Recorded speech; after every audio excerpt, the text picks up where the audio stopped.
नमस्कार दोस्तों, सबसे पहले हम मार्केट आउटलुक की चर्चा कर लेते हैं। हमारा निफ्टी पिछले 2-4 दिनों से लगातार अपर टॉप अपर बॉटम बना रहा है और अब हमारा बुल दौड़ने के लिए तैयार है।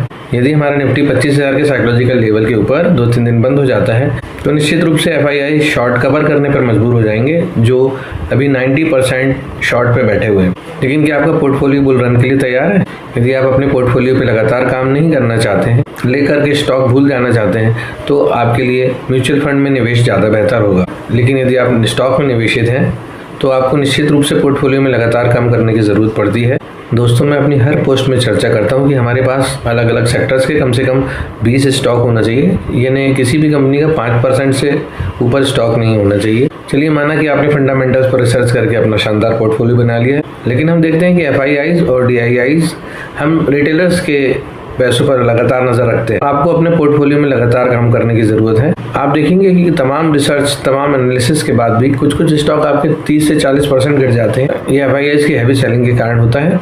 लेकिन जब कोई स्टॉक 30 से 40% गिर जाता है तो क्या करिए? तो अब आपको पुराने टारगेट पर अड़े रहने की जरूरत नहीं होती है। हमें मार्केट से लड़ना नहीं है, हमें मार्केट के साथ चलना। जब भी आपके पोर्टफोलियो का कोई स्टॉक 30 से 40% गिर जाता है तो वह टेक्निकली कमजोर हो जाता है।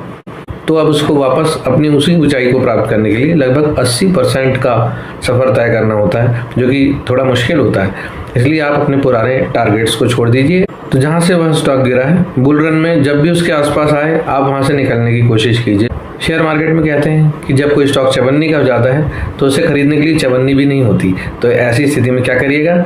ऐसी स्थिति में हमें करना ये चाहिए कि यदि आपके पोर्टफोलियो के कुछ स्टॉक बहुत चलने के बाद अब बेरिश मूड में आ गए हैं, लगातार लोअर टॉप लोअर बॉटम बना रहे हैं, तो आप ऐसे स्टॉक्स को थोड़ा कम करके इसका पैसा ऐसे शेयर्स में लगा सकते हैं जो बहुत ज़्यादा गिर गए हैं और अब डबल बॉटम बना करके वापस उठने की तैयारी है। तो यहाँ पे उन्हें खरीदेंगे तो आपका एवरेज भी बन जाएगा और आपका पोर्टफोलियो मैनेज हो जाएगा। जैसा कि हमने कुछ दिनों पूर्व देखा कि डिफेंस स्टॉक्स बहुत ज़्यादा चलने के बाद बेरिश मूड में आ गए थे, तो ऐसे समय में आपको अपने डिफेंस स्टॉक्स कुछ हल्के करके ऐसे शेयर्स में निवेश करना चाहिए। यदि आपकी पोर्टफोलियो में आईटी के स्टॉक्स हैं तो हम देख रहे हैं कि अभी आईटी स्टॉक्स में सेंटीमेंट खराब चल रहे हैं, क्योंकि एआई का खौफ सारे संसार में है। आगे पता नहीं क्या होगा। तो यदि आप ऐसे शेयर्स में फ़ायदे में बैठे हैं तो आपको थोड़ा वजन कम करके और ऐसे शेयर्स में लगाना चाहिए जो अभी काफ़ी गिरने के बाद संभल रहे हैं। तो आपका पोर्टफोलियो अच्छे से मैनेज होगा। धन्यवाद, नमस्कार।